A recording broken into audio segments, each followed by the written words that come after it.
ખેડૂતોના હિતમાં કેન્દ્ર સરકારનો મોટો નિર્ણય 14 ખરીફ પાકોની એમએસપી વધારાઈ કપાસની એમએસપીમાં 501 રૂપિયાનો વધારો તો ડાંગરની એમએસપી 170 રૂપિયા વધારીને 2300 રૂપિયા કરાઈ 2 લાખ નવા ગોડાઉન કરાવશે ઊભા।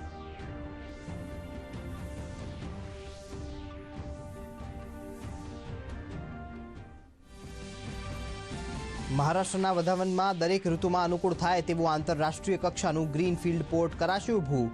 મુંબઈથી 150 કિલોમીટર દૂર બંદરને વિકસાવવા 76,200 કરોડ રૂપિયાની રકમની ફાળવણી કરાઈ।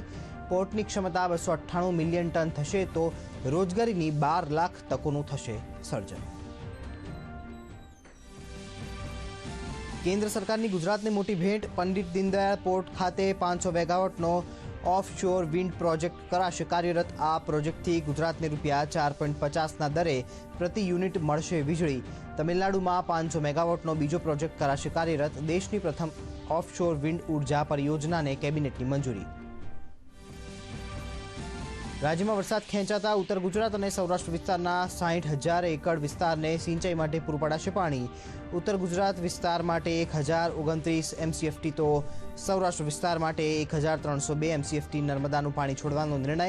30 જૂન સુધી 140 એમસીએફટી વધારાનું પાણી છોડાશે। છેલ્લા 12 કલાકમાં રાજ્યના 28 તાલુકાઓમાં વરસાદ। વલસાડના ઉમરગામમાં 2 ઇંચ વરસાદ। ધીમી ગતિ વચ્ચે ચાલી રહેલ ચોમાસું આવતીકાલે વધશે આગળ।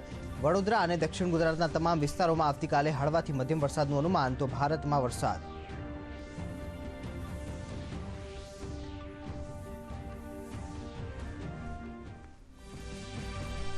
નાલંદા વિશ્વવિદ્યાલય ભવ્ય સ્વરૂપે ફરી થયું ધબકતું। પ્રધાનમંત્રી નરેન્દ્ર મોદીના હસ્તે નવા કેમ્પસનું ઉદ્ઘાટન।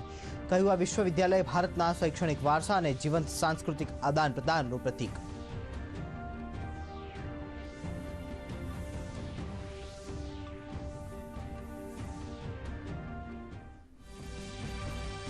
શિક્ષકો માટે સારા સમાચાર। આગામી 3 મહિનામાં 7,500 જગ્યાઓ પર ટાટ શિક્ષકોની કાયમી ધોરણે કરાશે ભરતી।